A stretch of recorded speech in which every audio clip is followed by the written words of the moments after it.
ٹھیک ہے نا. اور جو جھوٹ پیغمبر کی طرف منسوب کرے گا وہ ایمان تو مسلمان بھی نہیں رہے گا. ایسا ہی ہے. اچھا جب مجبوری ہے کہ چونکہ پیغمبر فرما گیا پھر ماننا ہے کہ جب قرآن ہے تو پھر مجبوری ہے ماننا ہے کہ اہل بیت بھی ہیں. جب کوئی یہ کہے گا نا کہ چونکہ پیغمبر کہہ گئے ہیں ماننا ہے جب تک قرآن ہے اہل بیت بھی ہے تو پھر میں چونکہ سے سوال کروں گا اہل بیت ہے تو پھر دکھاؤ کہاں ہے. اور یہ بھی مجبوری دکھا بھی نہیں سکتے. ٹھیک ہے تو چلو میں تو ان کے ایئرپورٹ کے لیندا ہوتے بھائی جب ہے مان رہے ہو ہے کیوں پیغمبر جو کہہ رہے ہیں اور ان کا ہونا کس سے ثابت ہے قرآن کی وجہ سے کہ آج قرآن ہے تو اہل بیت بھی ہے نا اگرچہ ہمیں نظر نہیں آ رہے. ٹھیک اچھا جو ہو نظر نہ آئے اسی کو تو غیب کہتے ہیں. غیب وہ نہیں ہوتا جڑا نہ ہو وہ تو ہے ہی نہیں. غیب کیوں کہتے ہیں جو ہو نظر ہے. غیب کی حقیقت دو چیزوں سے مرکب یعنی غیب کا جو فلسفہ ہے وہ دو چیزیں ایک کیا ہو نظر نہ ہو غیب ہوئی جی شے ہے ہی نہیں وہ تو غیب کی کہنا وہ تو کچھ بھی نہیں کہنا ہے ہی نہیں وہ تو معدوم ہے. یعنی غیب کہتے ہی اسے ہیں جو ہو نظر نہ آئے. اب ہونا قرآن سے ثابت فرمان رسول سے ثابت اور نظر نہ آنا ہماری آنکھوں سے ثابت. ہم دیکھ نہیں یہ ماننا پڑے گا جب تک قرآن ہے یہ جدا. اور اتنا گہرا یہ رشتہ تھا رب اکبر کی قسم کہ سر تن سے جدا ہو گیا. اصل دیکھو نا پیغمبر نے فرمایا تھا نا کہ کبھی بھی جدا نہیں ہوں گے. تو ایک منظر تھا نا کہ جب سر تن سے جدا ہو گیا لیکن یہ سر قرآن سے جدا نہیں ہوا. نیزوں پہ بلند ہے سر لیکن سر قرآن کی تلاوت کر رہا ہے. سورہ کاف کی تلاوت نہیں کی حسین ابن علی بطول کے بیٹے نے جو کہ نیزہ کہ ان اصحاب الکہف والرقیم کانوا من آیاتنا عجبا. رسول کا نواسہ یہ نیزے پہ بلند ہو تلاوت کر رہا تھا. تو یہ جدا نہیں نیزے میں بھی جدا نہیں. دنیا نے بڑی کوشش کی تو پیغمبر نے کہا کہ دیکھو ان دونوں کا آپس میں ساتھ ہے. لیکن افسوس سے کہنا پڑتا ہے کہ ہدایت میں مسلمانوں نے ان دونوں کو ایک ساتھ نہیں رکھا. بڑی کوشش کی 1400 سال سے. یہ مت سمجھنا یہ آج کی کوشش نہیں یہ تبھی سے شروع ہو گئی تھی. یہ پہلا سٹیپ اور کلام تھا کہ ہمیں قرآن ہی کافی ہے. یہ سازش تھی کہ اہل بیت اور قرآن کو جدا کر دو. تب سے یہ چلی آ رہی ہے چیز. بڑی کوشش کی مسلمانوں نے کہ ہدایت صرف قرآن سے لو. قرآن کے ہوتے ہوئے ہمیں کسی اور شے کی ضرورت نہیں ہے. تو یہ جدا کرنے کی کوشش ہے نا. تو منزل ہدایت میں مسلمانوں نے دونوں کو ایک ساتھ نہیں رکھا. اب میرا جملہ سمجھنا البتہ ایک شے میں مسلمانوں نے ان دونوں کو ساتھ رکھا ہے ہدایت میں نہیں. ایک شے میں وہ کیا ہے مسائب میں ایک ساتھ رکھا منزل مصیبت میں ایک ساتھ رکھا. جو ظلم اہل بیت پہ کیے وہی ظلم قرآن پہ کیے. اچھا یہ نہیں کہ قرآن پہ ظلم نہیں ہوئے ہیں قرآن پہ بھی ظلم ہوئے. اور پھر دیکھیں مماثلت ظلموں کی جو مسلمانوں کی طرف سے ہوئے ایک جیسے بالکل. پہلا ظلم جو قرآن پہ ہوا وہ یہ کہ قرآن کو جلایا گیا. اچھا تاریخ آپ کے ذہنوں میں ہوگی ہسٹری آپ کے ذہنوں میں ہوگی. ایک دور آیا نا کہ انہیں ضرورت پڑی قرآن کو جلانے کی. بہرحال میں کہتا ہوں نیت کوئی بھی ہو لیکن عمل سے پتہ تو چل رہا تھا نا کہ قرآن جلائے گئے. آگ لگائی گئی نا ایک دور میں. اچھا تو رہے اہل بیت. تو اس کے لیے میں کہتا ہوں چاہے تو فاطمہ کے دروازے سے اٹھتے ہوئے دھوئے کو دیکھ لو اور چاہے کربلا کے خیمے جلتے ہوئے دیکھ لو. قرآن کو بھی جلایا گیا اہل بیت کو بھی جلایا گیا. اچھا دوسرا ظلم جو قرآن پہ ہوا اور وہی اہل بیت پہ ہوا. پہلا ظلم آگ کا دوسرا ظلم تیر کا. قرآن پہ تیر چلائے گئے. ولید بن عبد الملک خدا اس پہ لعنت کرے اس نے قرآن سے فال لی. فال اس کے خلاف ہے. بڑے سخت قسم کے لفظ آئے.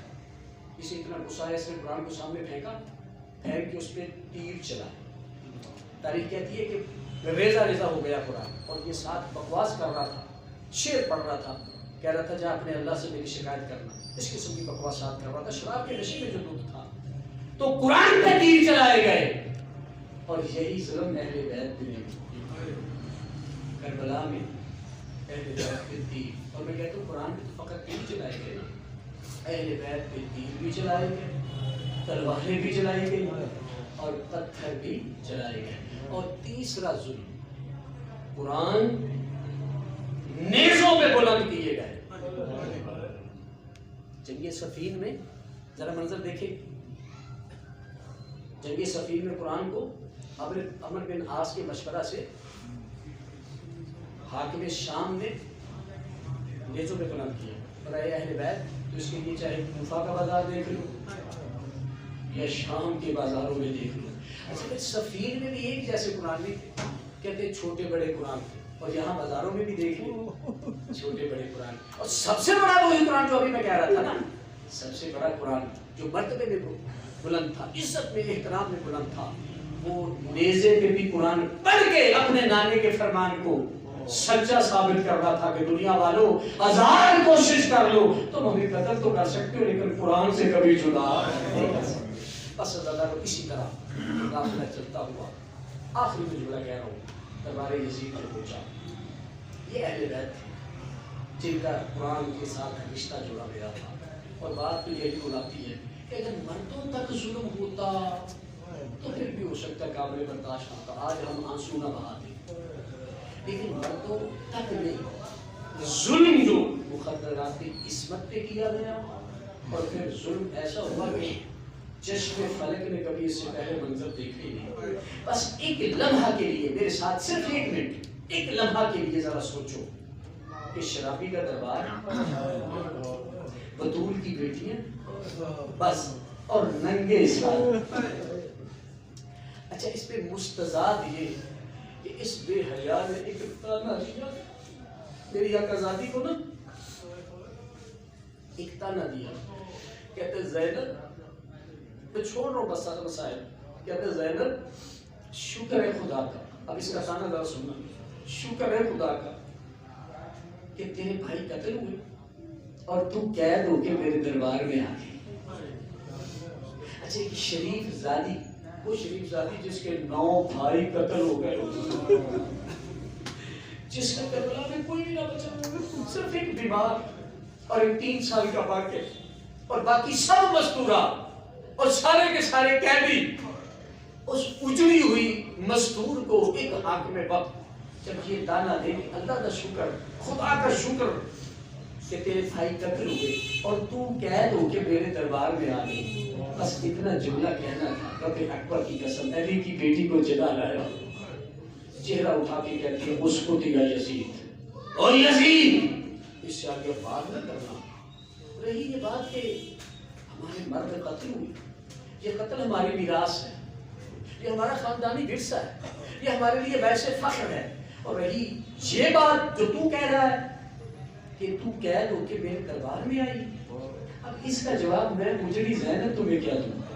اس کا جواب تو تمہیں دینا ہوگا نا میرے نانا محمد کو، جب قیامت کے دن میرا نانا محمد تو سے پوچھے گا کہ یزید بتا میری بیٹیوں کا جرم کیا تھا، انہیں ننگے سر تو بازاروں اور درباروں میں کیوں لے کے گیا، تو اس وقت تمہیں جواب دینا ہوگا۔ اچھا جب یہ آقازادی نے جملہ کہا تو یہ خاموش ہو گیا، اس کا جواب ہی نہیں تھا اس کے پاس، خاموش ہو گیا۔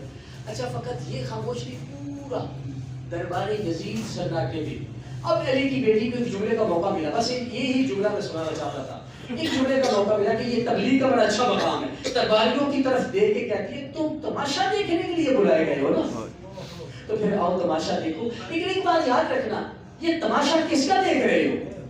تم جانتے ہو میں کون ہوں؟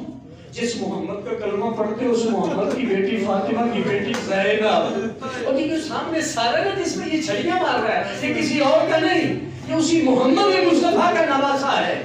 اچھا لوگوں کو جب پتہ چلا نا کہ یہ تو خاندان نبوت اجڑ گیا ہے، یہ تو زہرا کا باپ اجڑ گیا، تو شور گریہ بلند، شام والے رونے لگے، اونچی آواز میں رونے لگے، گریہ کا شور جب بلند ہوا تو علامہ حافظ کفیس صاحب کے یہ لفظ ہیں، جب شور گریہ بلند ہوا تو جس جگہ پہ یزید بغیرت بیٹھا تھا، اس کے پیچھے ایک دروازہ تھا، اس پہ پردہ تھا، یک لخت پردہ اٹھا، اندر سے ایک مستور ننگے سر دربار میں آ کے نا یزید کے سامنے کھڑے ہو کے کہتی ہے واہ حسینہ واہ حسینہ.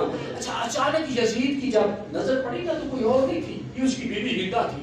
یہ تڑپ کے اٹھا، بے ساختہ اٹھا، اپنی آبا کو نا کاندھوں سے اتار کے اپنی بیوی کے سر پہ دے کے کہتا ہے تو رو حسین کو، ماتم کر حسین کا، لیکن کم از کم میری عزت کا خیال تو کر. تو نامحرموں میں ننگے سر آ گئی. بس یہ جملہ کہنا تھا.